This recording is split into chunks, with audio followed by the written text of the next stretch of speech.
seara! Bună seara, doamnelor și domnilor, și bun venit la American Dream!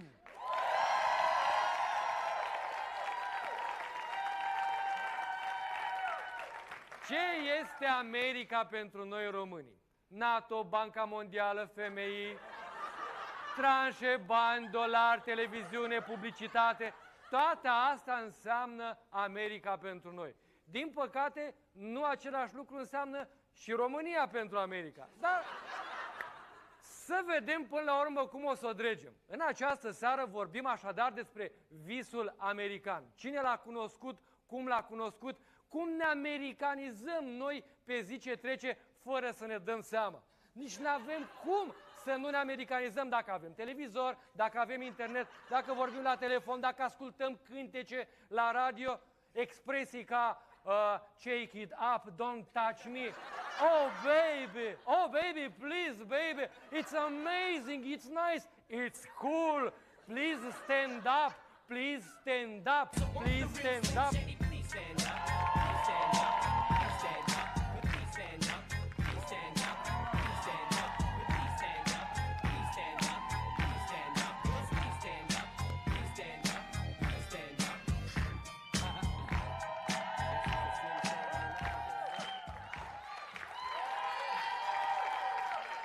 Și încercam eu în mintea mea să fac o combinație. Cum ar fi dacă peste noapte s-ar amesteca America cu România?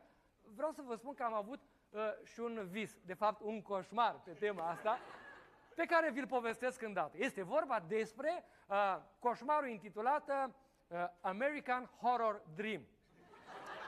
Într-o dimineață m-am trezit într-o casă mare și frumoasă. Nu era casa mea, era casa visului. Mă duc la geam să văd unde mă aflu. Un cartier superb, cu case frumoase, cu peluze verzi, cu limuzine de lux pe marginea trotuarului. Unde sunt? Ce-i cu mine? Deschid geamul să mă trezesc și respir adânc. Îmi umplu plămânii cu aerul proaspăt și curat al Bucureștiului. Tușesc 5 minute până îmi revin, pentru că nu sunt obișnuit cu aerul curat. Aerul curat din vis. Eu vreau să mi se dea înapoi aerul meu strămoșesc, aerul meu vechi și murdar, aerul cu praful meu strămoșesc. Nu mă lăsați nici în vis să respir aer curat, pentru că nu mă simt bine, mi-e rău și mi-e foame. Cobor la bucătărie. V-ați dat seama, casa era cu etaj. Cobor la bucătărie, intru înăuntru și lângă frigiderul mare alb stătea o femeie mare neagră. Cine e asta?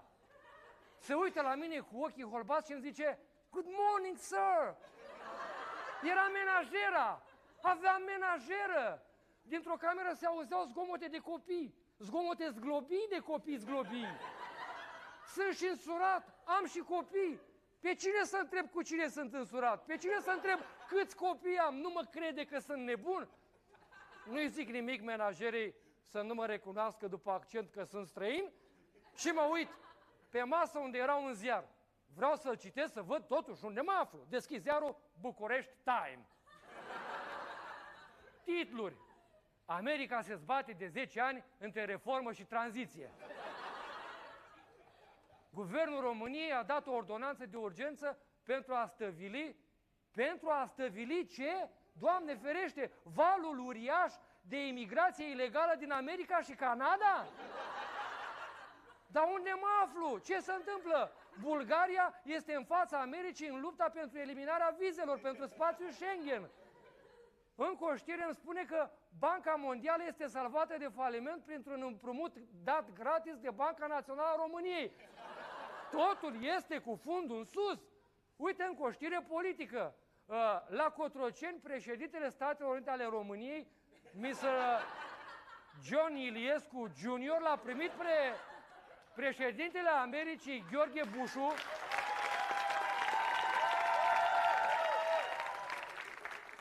și l-a asigurat că îi va da tot sprijinul pentru intrarea Americii în comunitatea statelor independente. Totul e cu fundul sus, dar mă bucur, pentru că trăiesc într-o țară puternică și frumoasă. E minunat, oare ăsta să fie visul american? La un moment dat se aud împușcături. Mă las la pământ, în coate și genunchi, mă duc până la geam să văd ce se întâmplă. În curtea liceului de vis-a-vis, un grup de elevi executau foc de mitralier încrucișat la ținta piept numărul 7, ținta mergătoare, numărul 7, profesorul și dirigintele, care s-au încumetat să traverseze curtea școlii vii, vă dați seama? Îmi pun întrebarea, unde sunt? În America de azi sau în România de peste 100 de ani? Ce se întâmplă cu mine? Dau drumul la știri la televizor să mă dumiresc. Pe CNN, Marius Tucă Show.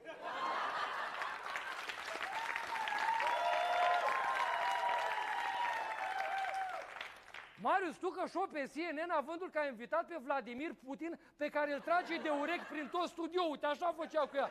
Unde-i tezaurul, Vladimire? Unde-i tezaurul, Vladimire? Îmi fac cruce, schimb canalul. Dau pe Antena 1. Pe Antena 1, Larry King. Larry King vorbind despre criza manelilor din România cu Adrian Năstase, copilul minune.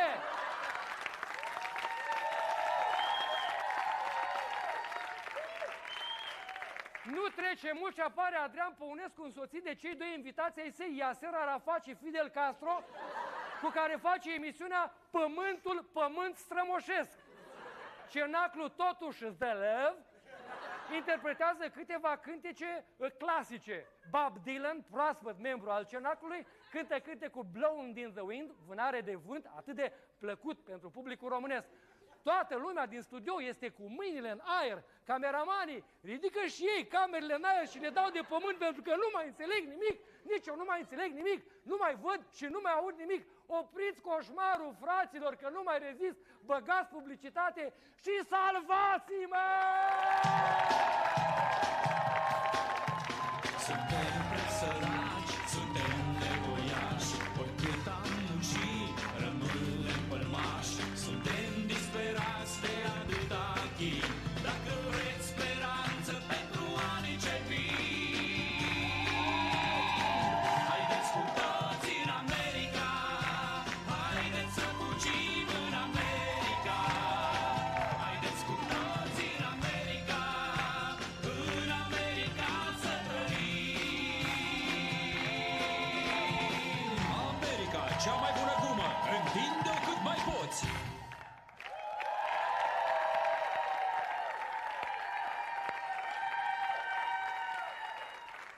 Și uite așa te salvează publicitatea atunci când ai un coșmar pe care nu-l poți duce mai departe. Doamnelor și domnilor, vreau să vă spun că despre visul american nu știu foarte multe lucruri. De fapt, nu știu dacă poate să-mi explice cineva ce este de fapt visul american. De ce toată lumea vrea să plece în America și să-și trăiască acest vis? Dacă cineva dintre dumneavoastră poate să-mi spună ce este visul american, îl rog să vină acum aici. Hai, vă rog!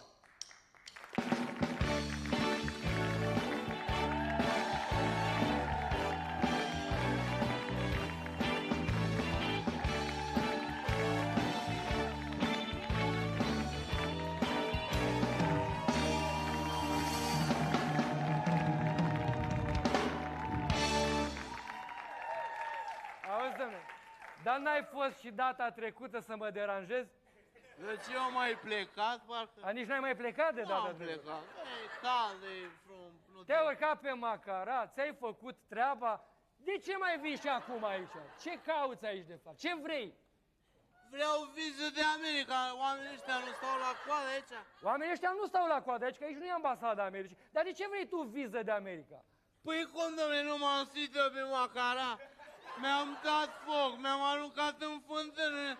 Nimic, grefa foamei, nimic. Nu Nimic. te ascultă nimeni în România. Și vrei să pleci cu orice preț de aici, nu mai Și suport. mi-am zis așa, Costele, du-te învârtindu-te. Adică, pardon, învârtindu-te, nu că... Și așa mă doare capul. Te învârți oricum. Și ce vrei să faci tu în America? Presupunând că te duci acolo. Păi cum ce să fac, dom'le? Stai fain frumos în jos, măi băiete, și te uiți la zgârie în nori? Că aici eu m-am săturat de zgârie prânză, să fie clar.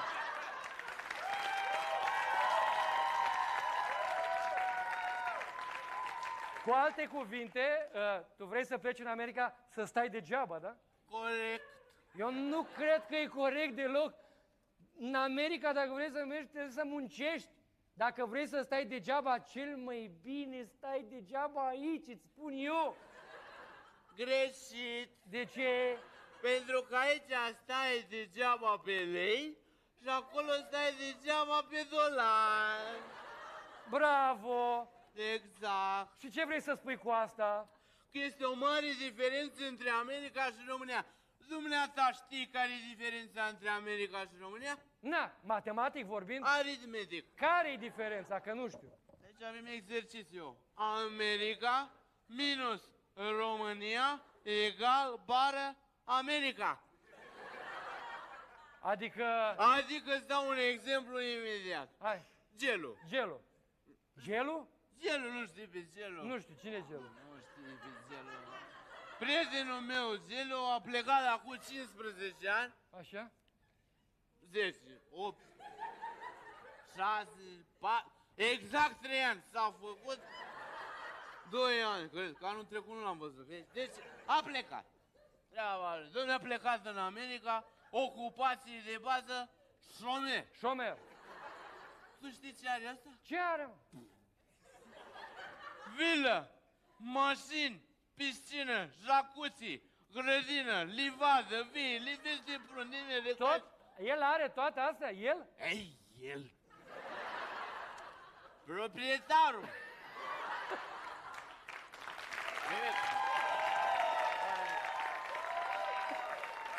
Deci, el ține grădina, are grijă de grădină, e grădinar.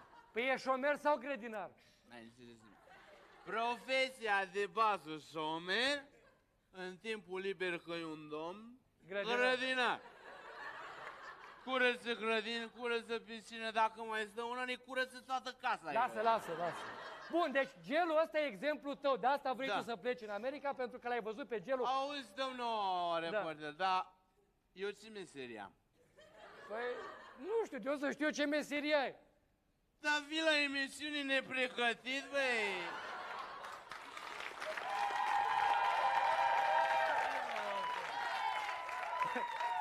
Păi stai puțin, cum adică nepregătit? Dar ce, Păi ești da- invitatul meu în emisiune? Păi de asta am venit, pentru că nu mă inviți!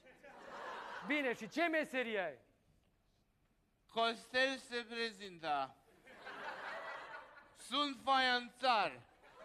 Deci ești faianțar? Mâini de aur. Pun faianță cu 2 mâini. Pac, pac, pac, pac, pac, pac. Am o viteză. Dacă vreau, Așa? dacă vreau, într-o zi fac 10 băi. Niciun duș. Fără duș, fără nimic. 10 băi, pac. 10 băi și niciun duș. Am o viteză... Cu 2 mâini, da? Cu 2 mâini. Pac, Pac, pac, pac, pac, pac, așa. pac. Le pun fain frumos la adungă. Ai înțeles? Le-am pus la adungă. Dacă te uiți, zici că le-am pus cu picioarele. Numai dacă te uiți. Foarte dacă nu plăcut, te da. Și cu meseria asta vrei să pleci în străinătate? Ai mai lucrat și în alte locuri în străinătate? uiți, bien sûr. Oh, bine, băi. Și travaillé în Israel. Așa? M-au prins că am lucrat la negru, m-au dat afară. Bun, În Libia. da, M-au prins că am băut, m-au afară. dat afară. În Germania. M-au prins cu 2 femei. Cu 2 femei deodată? M-au prins cu 2 femei polițist, bă băieți, știi cât erau alea? A, erau 2 polițiste care te-au prins. Mi-au tras o bătaie, băi băieți, eu în Germania niciodată. Nu vrei să mai mergi în Nu mă Germania? mai întorc. Dar de ce nu vrei să mai mergi în Germania? Tu știi ce muncesc aia, băi? Muncesc mult. Ueile! Băi, muncesc ca roboții și paca, paca, auzi de serie, Dar poți să-mi arăți și mie, să ne arăți și nouă cum muncesc nemți într-o zi? Băi, de muncit nu pot, dar de arătat pot. Hai să vedem cum muncesc nemții și după aceea să ne arăți cum muncesc și românii, ca să avem o comparație, O da? antiteză, o... Hai să vedem. ceva. Hai. Deci avem următorul caz, da? Este vorba despre un service german, o mașină germană și un mecanic german, clar? Pregătirea pentru lucru.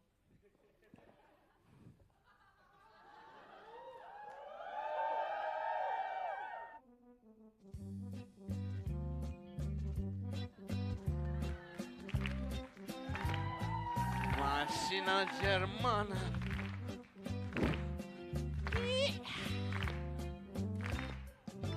Să ascultăm motorul.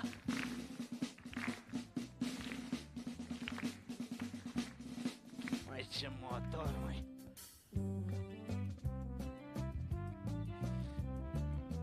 Anvelop în caput.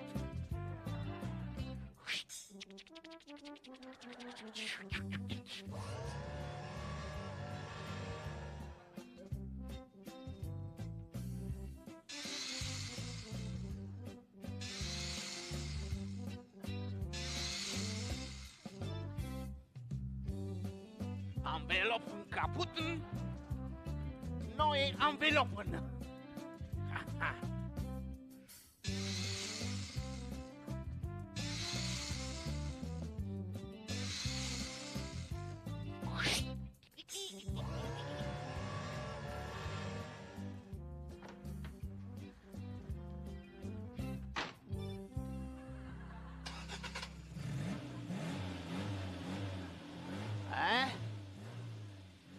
Aceasta a fost mașina germană cu serviciul german, cu muncitorul german. Vă voi prezenta în continuare același caz în România. Serviciu românesc, mașină românească, mecanic românesc, pregătirea pentru lucru. Bună dimineața! Să trăiesc, domnul director! Să trăiesc, domnul director! Să trăiesc, domnul director! Hai, știu că ești adjunct. Trăiesc, domnul contabil, domnul pompier, magazonerul, șef de tură, șef de tulumbă și tot neamul vostru. Să trăiți! La revedere! Pregătirea pentru lucru începe așa. Noi pregătirea, gata.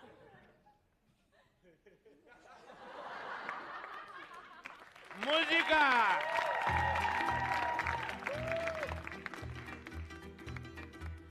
Ai tablă românească, ia auzi cum.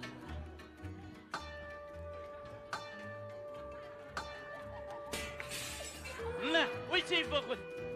Punem un scot și ca nou. Merge. Pune-i motorul, mă. Sub capot.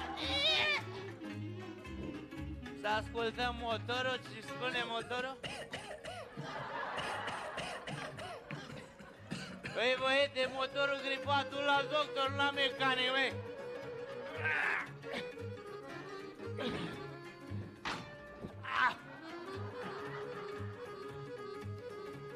Băi, dar tu ai poană pe față, băi.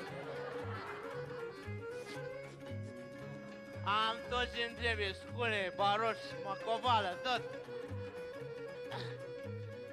Fii atent aici.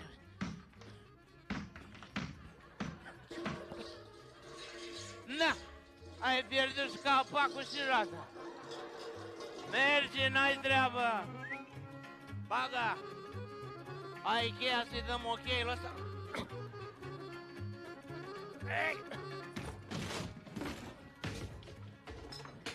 Era ruginită, nu?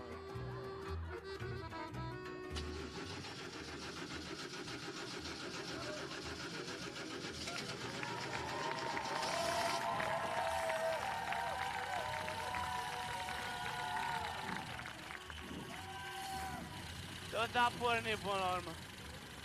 Acum vezi și vreau să plec în America, a? V-am vobat.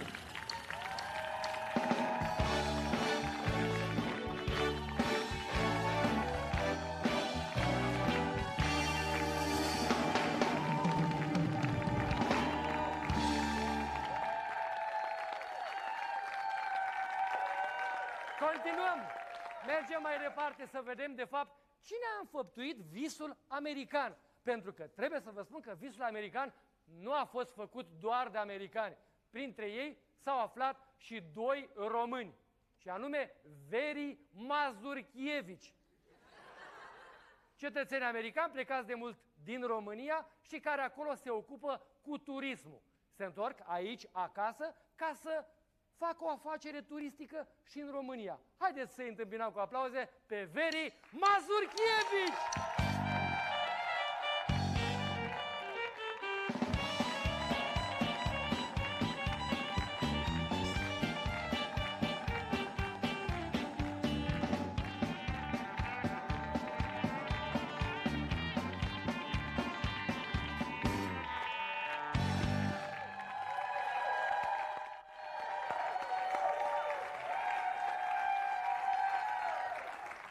Bună seara, bine ați venit la această emisiune dedicată visului american. Dumneavoastră, am înțeles că chiar ați trăit acest vis. Și mă uit la dumneavoastră și îmi vine în minte istoria strămoșească a neamului. Îmi vine în minte frații Jderi. Îmi vine în minte fiii vrâncioaiei care se adunau de peste tot din lume la chemarea voievodului lor. Așa faceți și dumneavoastră, văd că, da? Exact. Am venit, din punct de vedere turistic, la chemare. Următoarea se dedică stațiunii Costinești și marelui nostru prieten, domnul Agafon. Megafon. O stațiune tânără. Unde sunt hotelurile și restaurantele tale? Presărate peste tot, în locație de gestiune, la tribunal, pierdute de apururi, unde sunt valurile, nisipurile și turiștii tăi. Moment. La Cușadasi, la Halkidiki, în Grecia, în Turcia, în Portugalia, în Algeria, în Spania. Și peste toate se înalță falnic falimentul turismului românesc.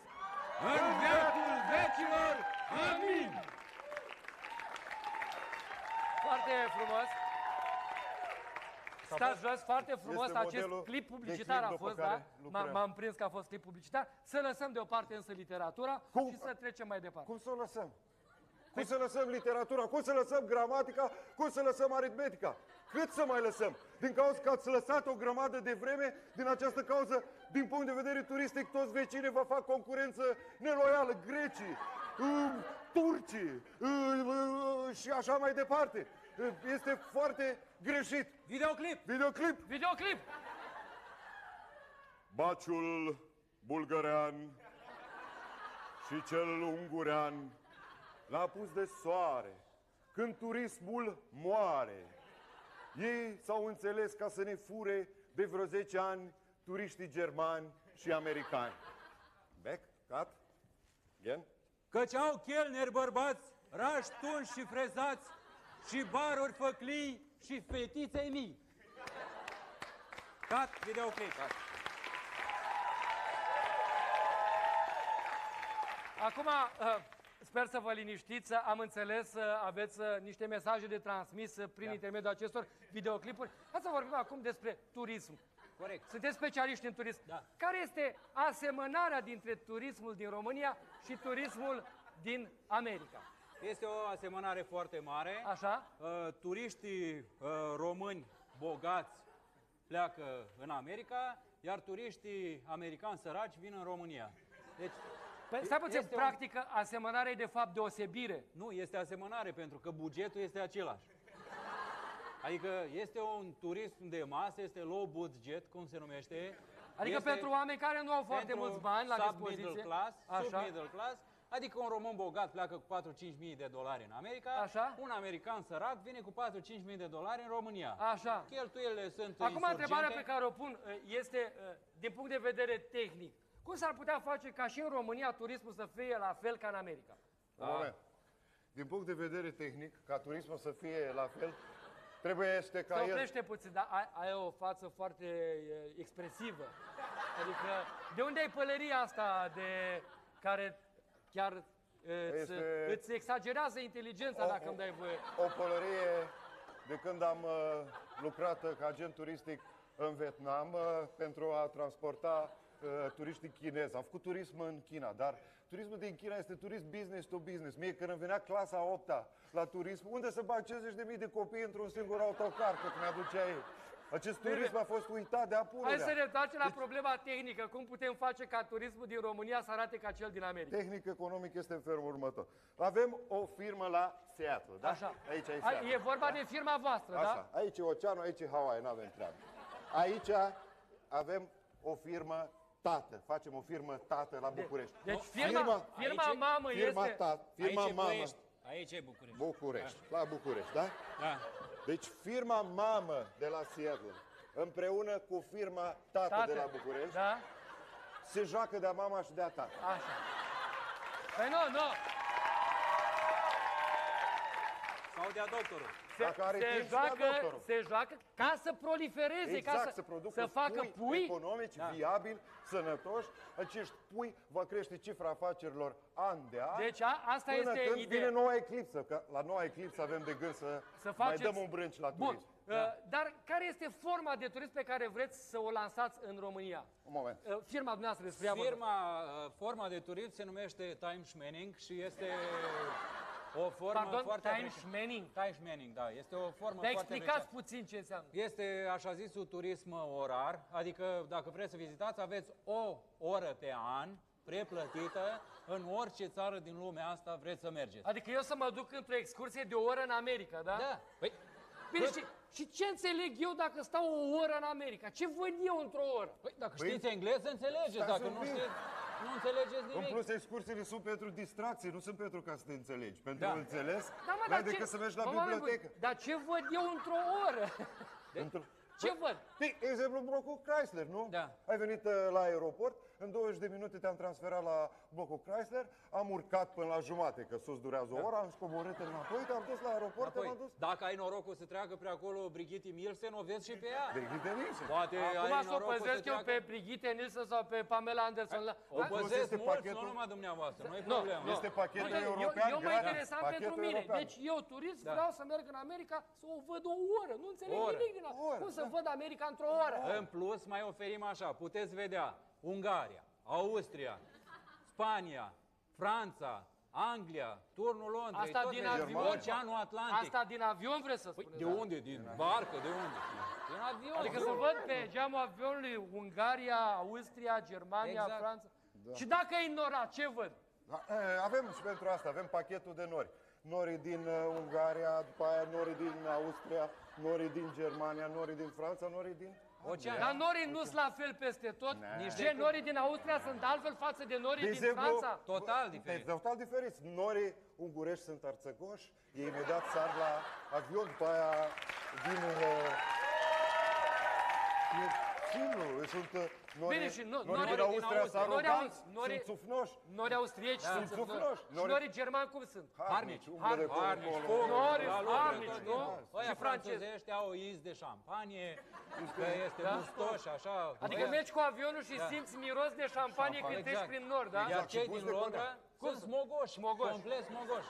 Acolo nu vezi nimic aproape. Da. Plus că avem de gând, nu că avem de gând, așa și facem, vă întoarceți noaptea Cu avionul. cu noaptea. Vedeți cerul, constelațiile, vedeți Crucea Surdului, vedeți Ce văd, ce văd? Populară. Crucea Surdului, Steaua Populară, vedeți carul mare cu proști sau cu ciofit, dacă se răstoarnă, carul Aveți mic, noroc să vedeți... răstoarnă.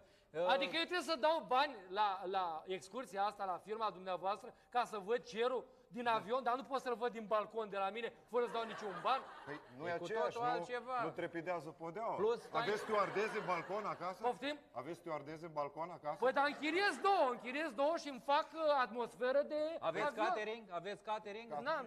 Ce e Avem asta un catering Ce? în avion de n-aveți treabă ce e cu asta. Catering în Vă avion. servește cu mâncare, cu băutură. Eu cu... știu ce înseamnă, dar nu trebuie să-mi Vă ia explicați. țigările de Bun, buzunar. gata. Văd că filmați în continuu. Exact. Da. Sunteți și firmă de publicitate. Ce filmați voi aici? Suntem o firmă de publicitate, suntem firma Săculețe în Săculeț, ne numim, care provine dintr-o firmă mamă Punge Punge în Punge. Și facem videoclipuri tot timpul, avem bănci de date. Săculeț în săculeț, da? Da. Dați-mi exemple de videoclipuri pe care le-ați filmat. Cu animale am făcut mai multe. Dar de ce filmați mai mult cu animale? Nu trebuie să le plătești. În plus, Stă animalele blânde. nu-ți răspund obraznic înapoi. Animalele nu-ți răspunde deloc. Da. Ele rămân liniștite. Ce ați filmat concret? Am filmat urși de la Coca-Cola. Mățile de la banca turcă, s-a dus banca, mățile a rămas, sunt acum. Albinele de la Banca Albina. Da, Furnica de la Banca Furnica și Exact. Dacia de la Dacia Banca Felix. Dacia nu? Felix. Exact, Da, care în da, față. da. Banca, da, a rămas, Dacia a rămas în fața la Banca Dacia Dar Felix. voi ați filmat un material promoțional pentru firma pe care o aveți în America? Tot timpul filmăm. Da? Tot timpul. Avem Putem să vedem și noi un astfel de material? Da, chiar de la turnul de televiziune din Seattle transmitem în direct acum Așa? acest material. Vă rog să-l priviți. Păi hai să vedem Uitați-vă la materialul, el, vă rog.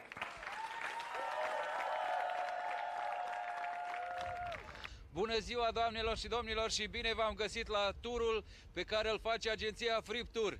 Eu sunt patronul agenției Frip Tour, mă numesc Viorel Mazurchevici și vă salut de aici din Seattle. Deocamdată suntem în căutarea unui turist pe care trebuie să-l ghidăm aici. Am primit ieri telefon, așa a făcut rezervare. Rezervările se poate face și cu un minut înainte la noi, nu este în bătaie de joc. Din păcate stăm de jumătate de oră aici și acest turist român pe care îl așteptăm încă nu a venit.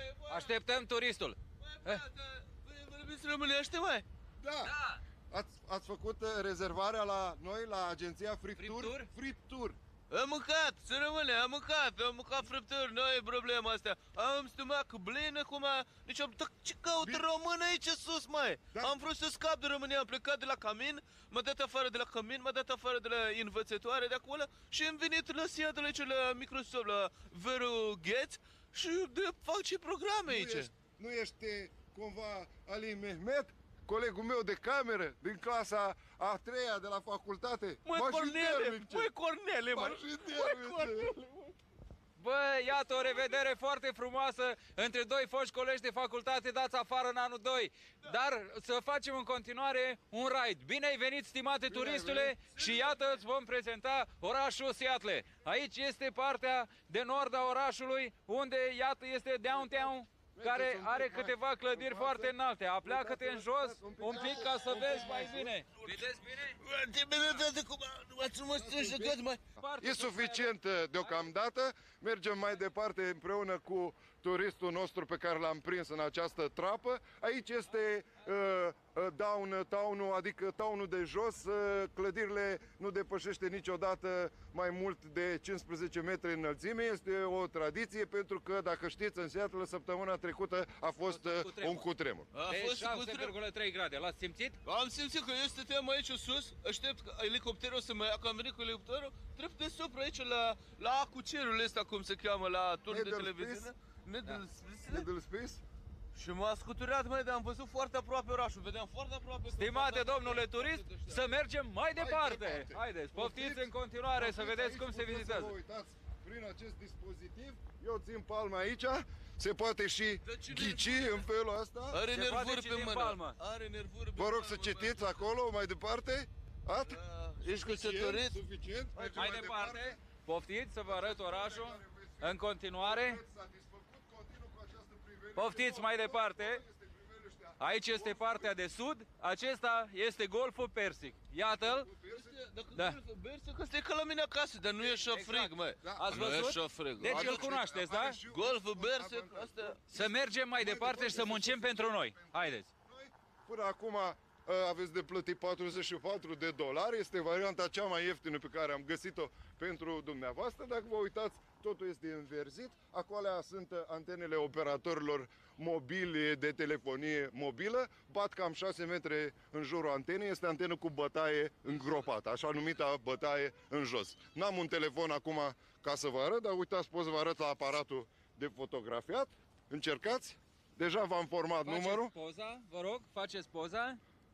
Așa, făcut? Am observat, foarte dar bine. mie- Aveți de eu? plătit $150 Vă deja. trimitem Poftiți acasă mai pozele, departe. poftim. Încă mai avem frumusețe ale orașului care abia așteaptă să fie descoperite de noi. Te rog, Viorele, să continui, pentru că eu trebuie să-mi aprind o țigară, deoarece am început să-mi pierd suflu. Acesta pe sus puteți vedea un avion, iată un avion, se numește avionul Seattle. Este singurul avion din Seattle care zboară în fiecare zi câte 2 ore în jurul orașului ca să creadă lumea că sunt și aici avioane. Deși Este fabrica Boeing de avioane care are cocoașa deasupra. Asta, că la mine acasă, Da. când o să Boeing facă, Camila. când o să facă ăștia primul avion cu 2 cocoașe, atunci eu cumpăr fabrică. Ei deja se lucrează. Să mergem mai departe, iată turul nostru se închide, are 358 de grade deocamdată, mai avem 2 grade și 2... Deja turul s-a încheiat. Mulțumim, vorbim Frumos, să aveți poftiți $1000 de la plătit cabină. și poftiți la cabină, Foarte vă rog mult, frumos să poftim, ne dați dați-ne acestea. genzile, Vă dați-ne mulțumim. Ochelarii. Hainuța, nu, că Mai e aveți? fric, ba da, dați-ne Așa, haina, vă rog, că așa. văd că nu prea aveți bani Mulțumim la frumos. dumneavoastră. Am luat Băi, tot băi, ce se da, putea lua. sunteți fan, strașnici, băi, băi. Agenția Friptur vă urează la revedere și un tur plăcut în fiecare săptămână. Mulțumim frumos, la revedere!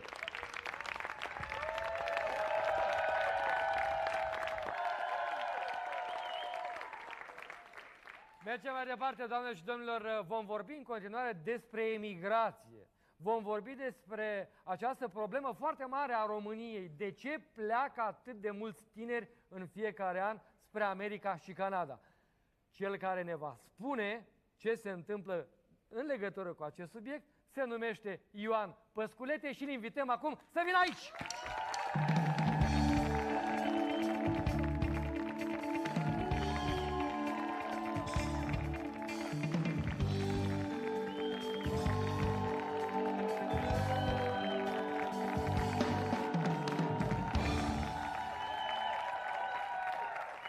Ați venit în România, dumneavoastră, de fapt, vă desfășurați activitatea în Statele Unite. Da. Întrebarea este simplă, de ce pleacă românii în valuri atât de mari spre America și Canada în fiecare an? De prea mult bine.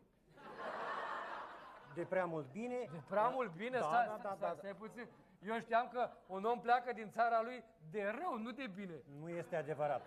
Chiar din antichitate, Marele Seneca a spus, prea binele este cel mai mare dușman al binelui. La noi nu este bine și atunci noi fugim de cel mai mare dușman. Noi avem tactica noastră, trăvim fântânile, pârjolim recoltele și fugim de dușmanul nostru. Cam câți români pleacă pe an spre continentul nord-american? De exemplu, a fost dată și o cifră oficială, în anul 2000, peste 200.000 de români au plecat definitiv din țară. Absolvenți de și învățământ superior. s-au stabilit cu domiciliul Așa, definitiv. și se descurcă acolo, se descurcă foarte bine, se descurcă. Cifra oricum este în creștere, dacă această imigrare va continua și acum sunt toate motivele să crească această imigrare. Probabil că pe undeva pe la 2012 Decebal și Traian vor forma la New York un nou popor român, iar la 2026 Ștefan cel Mare va alunga toți turcii din San Francisco. Foarte, foarte interesantă această expunere a dumneavoastră. Merg mai departe cu o întrebare simplă. Dar se mai și întorc? Bineînțeles că se mai și întorc. Măcar din când în când unii dintre ei vin acasă cu ce au agonisit ei pe acolo, experiență, bani, să investească aici? Vin, pentru că la fel ca și păsările migratoare, ei au acest dor de a se întoarce înapoi, chiar dacă acolo duc mai bine, ei se întorc înapoi. Așa. Și pe această cale, profitând de această emisiune, chiar adresez o chemare tuturor acelor plecați, la fel ca și Coșbuc, altădată, de prin țări de soare pline, pe unde ați fost și voi străine, veniți, dragi păsări, înapoi, dar să aveți dolari la voi.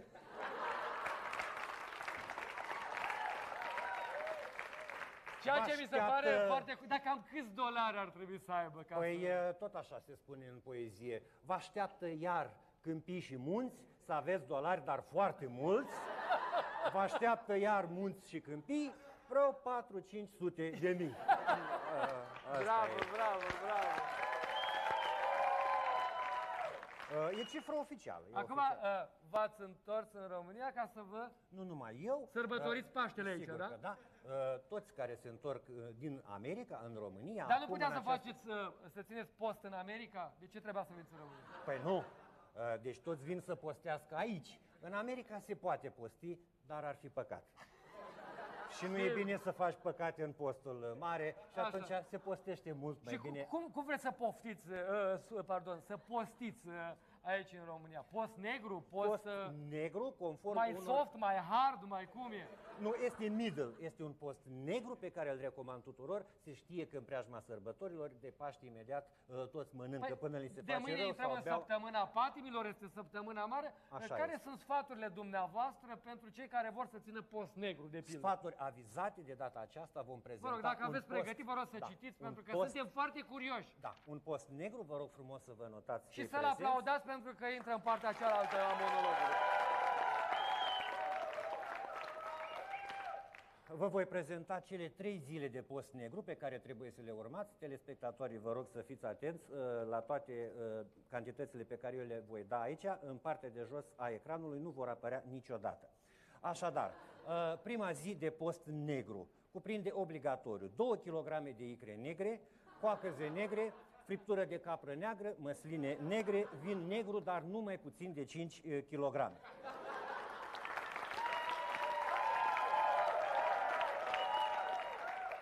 Ziua a doua de post negru, dimineața ceai negru, cafea neagră boabe, pâine neagră, afinată neagră în cantități nelimitate pentru o digestie sănătoasă.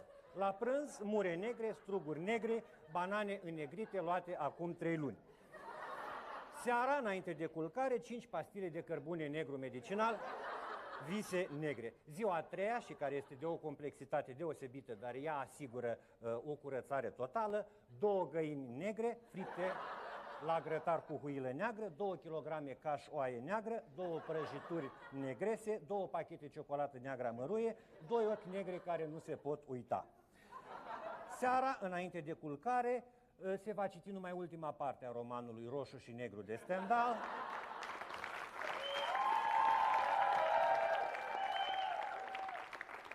Se va cânta Ocii Ciornei și se vorbea o sticlă de whisky Black Label în sănătatea NATO, o canistră de Pinot Noir în amintirea Uniunii Europene și o ladă de bere neagră în sănătatea domnului Văcăroiu și a bugetului. Pentru curățirea plămânilor, 2-3 pachete de țigări, Tabajos Negros cubaneze sau Carpați Negru mucegăit.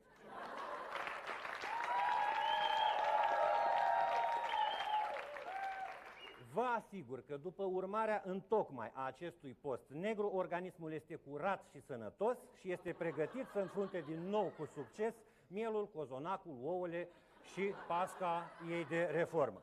Ne revedem la emisiunea viitoare cu o rețetă deosebită dedicată sărbătorilor Paștilor, lege înăbușită cu ordonanță rasă în sos abrogat,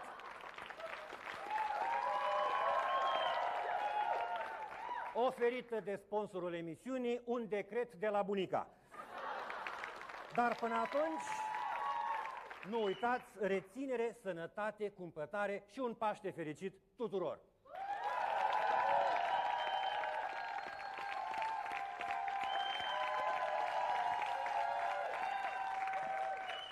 După aceste minunate sfaturi pentru postul negru din săptămâna mare, doamnelor și domnilor, cred că a venit momentul să vedem care este răspunsul corect la întrebarea cine a descoperit primul America. Este o situație încă destul de confuză. Nu se știe dacă a fost Cristofor Columb sau Americo Vespucci sau Eric cel Vânăt sau Eric cel Mov sau Eric cel Maro. Deocamdată istoricii mai lucrează la acest subiect. Doi dintre ei, doi specialiști, doi americanologi și românologi, sunt gata să vină aici. Este vorba despre un geograf și un istoric, care sunt gata să răspundă la întrebarea cine a descoperit primul America. Vă rog să-i primiți cu aplauze!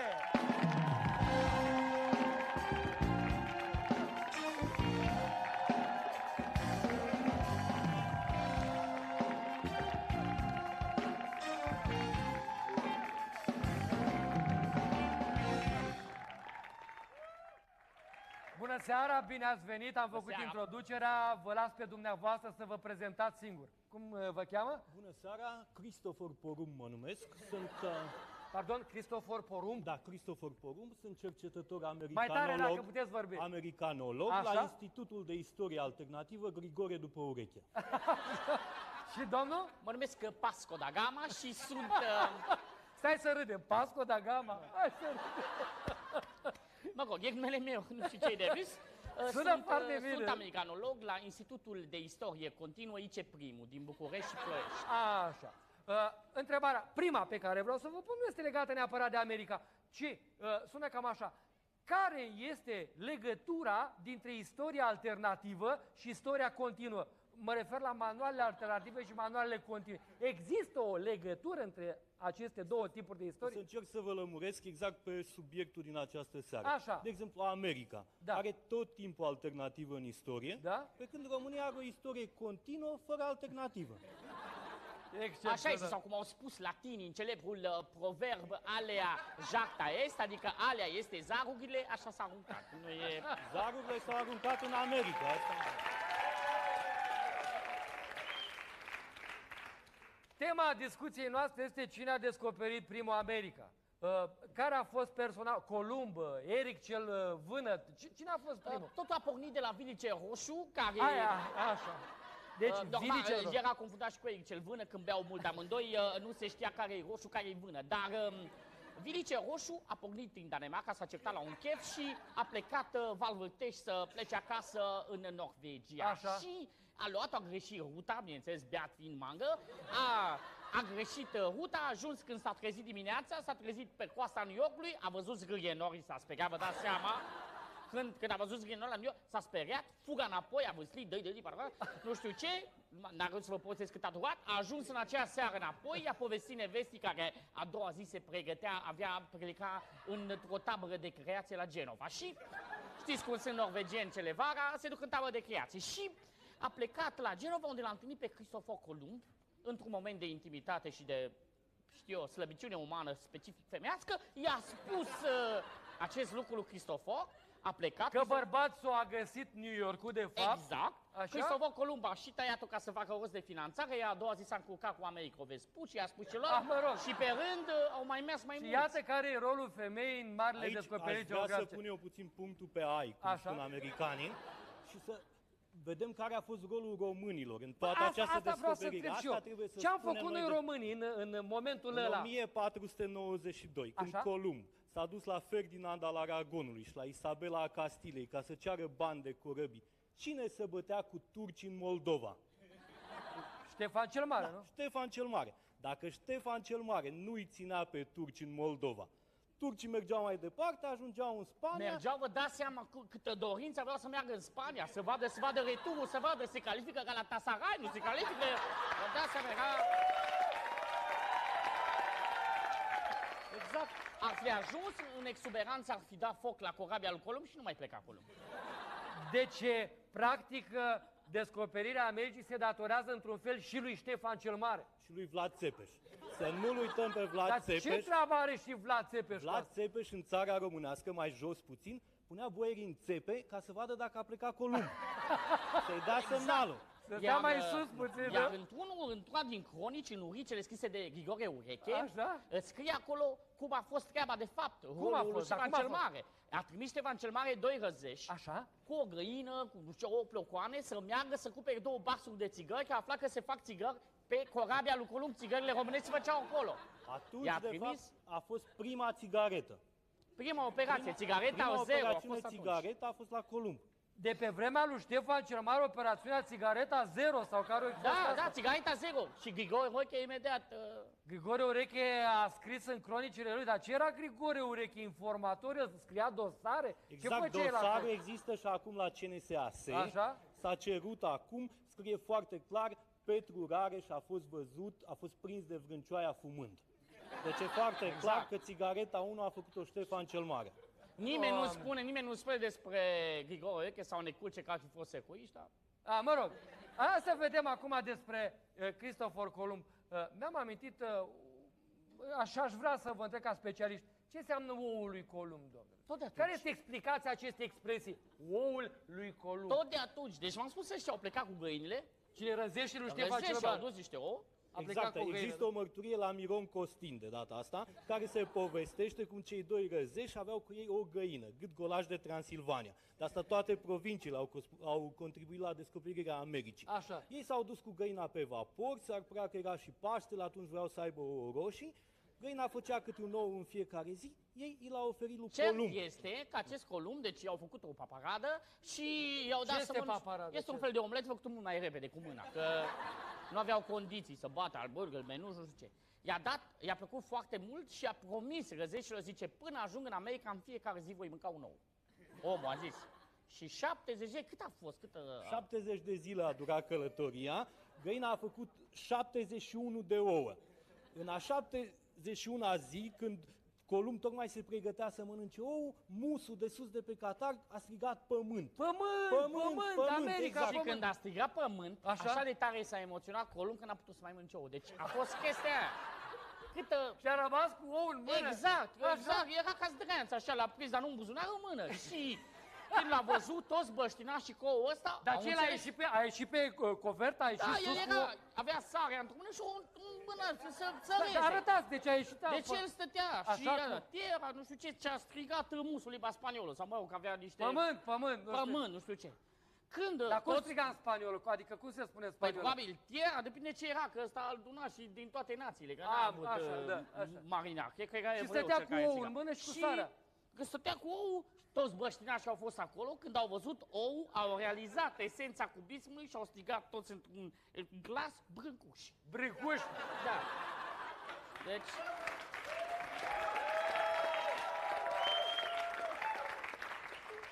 Reluați-vă locul, deci au strigat brâncuși. Au recunoscut imediat. Indienii, da? Moctezuma a fost primul care l-a Brâncuși, acum să nu spuneți că era și domnișoara Pogani pe corabie. Nu, a fost, dar a făcut o formă ușoară de pojar, a rămas în Paris. A intervenit Ministerul Culturii și domnișoara Pogani a rămas la Paris. N-a Pe mai urmă, după ani și ani, a avut noroc că domnul Caramitu i-a cumpărat bilete de avion și el la New York, acum a ajuns și la Philadelphia. Bine. Și după aia a întors și la Târgu Jiu acum. Eu am pentru dumneavoastră o surpriză și pentru telespectatori. Este vorba de un reportaj din care vom vedea ce părere au americanii despre români și despre dorința românilor de a intra în NATO. Reportaj filmat... Cred că sunt puțini invidioși, pentru că Ei nu nu cunosc știu, treaba că noi am descoperit și că nu le convine. Asta nu știu, n-am intrat în amănunte foarte adânci. Cert este că e foarte important și interesant acest reportaj filmat în Times Square, în plin centrul New Yorkului. Hai să-l urmărim.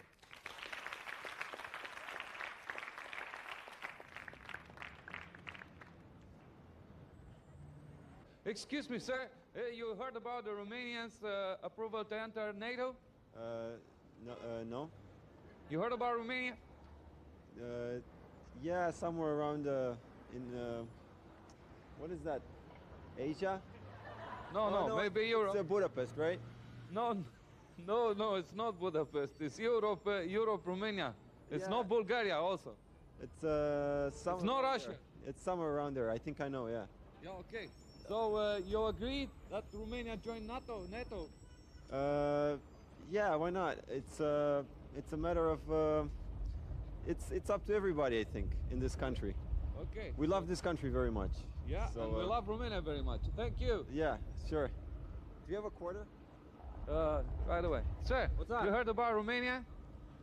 That's a salad, right? No. It's a real question. You heard about Romania? She wants to enter NATO. I mean, it. Romania wants to enter NATO. Yeah. Yeah, I'm all for agree? it. Yeah, why not? Sure, why not? Can I enter NATO? I want to enter NATO. Is Yeah. that cool? Where are you guys from? Romania? Yeah. Romania TV. Yeah. My name is Chadi Miguel Romania. Watch out. Okay. All thank you right. very much. You heard about Romania? Romania? Yeah. Yeah. Are you agreeing that Romania enters NATO? I wouldn't know too much about that. You heard about NATO, yeah? Yeah, I heard about NATO. You heard about Romania. So, Yeah. how about entering Romania in NATO? I don't know about that. Really. What do you know about Romania? I mean, what you hear on the news and stuff like that. What did you hear? Well, NATO, you know, that's the UN business. That's none of my business. You know what I mean? They travel where they want to travel, right?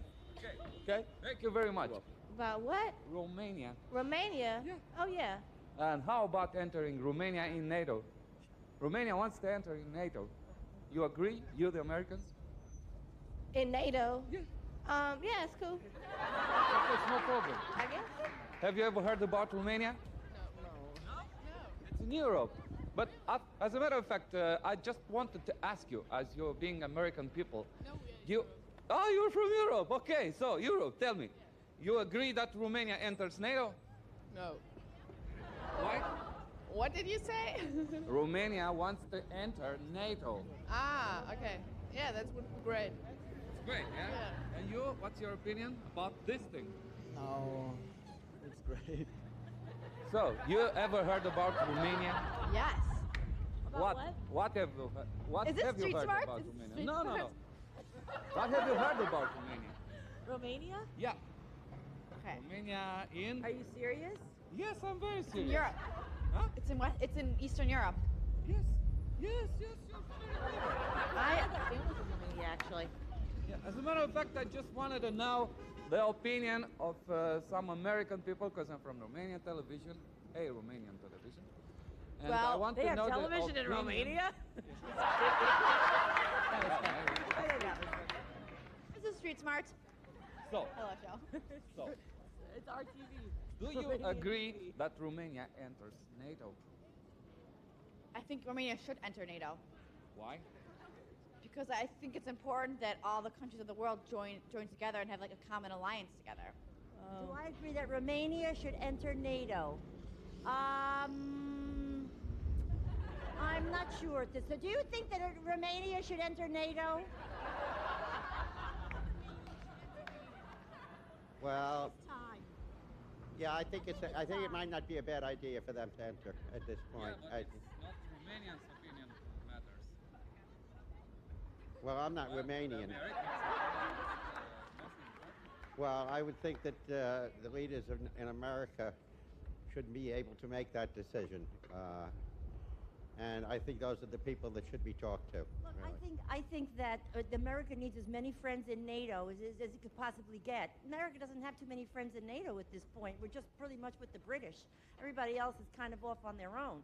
So if we can support Romania in the NATO and have another ally, we can use another ally in the NATO organization. Who knows what George Bush has plans, for NATO in the future, and Romania could be a big part of those plans. So. You heard about Romania, of course, yeah? And the President Iliescu? Yeah, well, we could still. Could he be a friend of ours? Could he be a friend of ours? No, I'll ask him. When you see him, ask him. Okay. Romania, yeah. I do it in U.S. history. Yeah? So, how about integrating Romania in NATO? The NATO? Yeah. You ever heard the music from Romania? No. Have you ever heard about basketball in Romania? Yeah. When they own the Olympics, they play all over the world.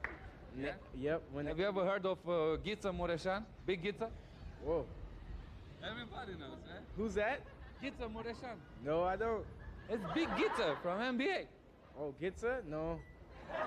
Have you ever heard about Romania? Romania? No. Oh, Romania. Of course I've heard of Romania. What do you know about Romania? Excuse me if I ask. That it's in the Baltic nations, that they were under the communist regime for a while. Now they've kind of come out of that. Ceausescu was the president, right? Assassinated?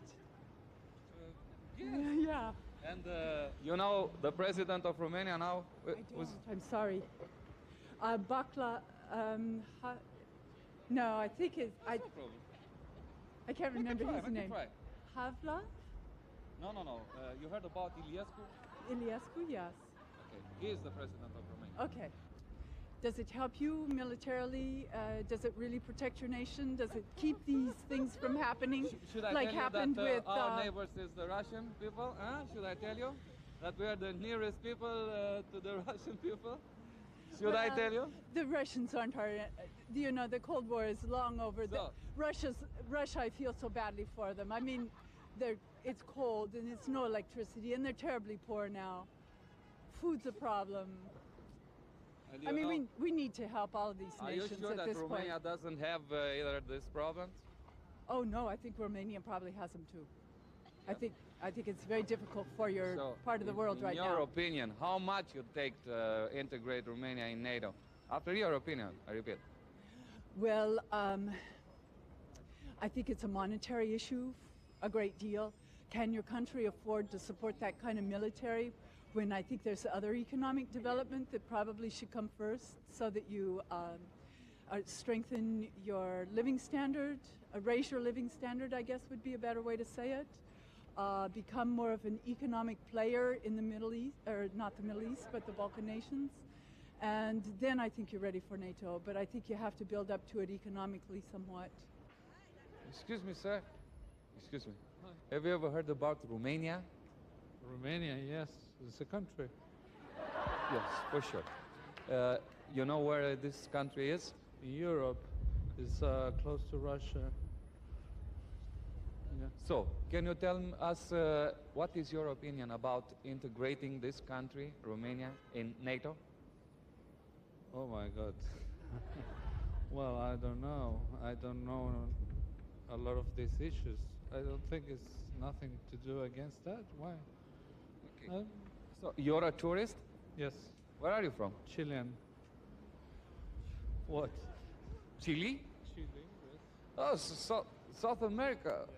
Oh, you know where it is? Like as much as you know where Romania. That's you. Where is Chile? Yeah, close to. You agree we can go on the chill sea with the States?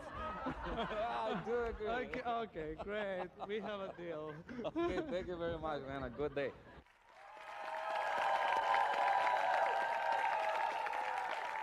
Concluziile în urma reportajului pe care tocmai l-ați urmărit le trageți dumneavoastră singuri. Sper să ajungem la momentul la care americanii să știe mult mai multe lucruri despre România. Până una alta, emisiunea Visul American de astăzi se termină aici. Ne dăm întâlnire săptămâna viitoare, luni, pe data de 16 aprilie, a doua zi de Paști, la ora 20, cu o emisiune dedicată sărbătorii Paștelor. Până atunci, toate cele bune și la revedere!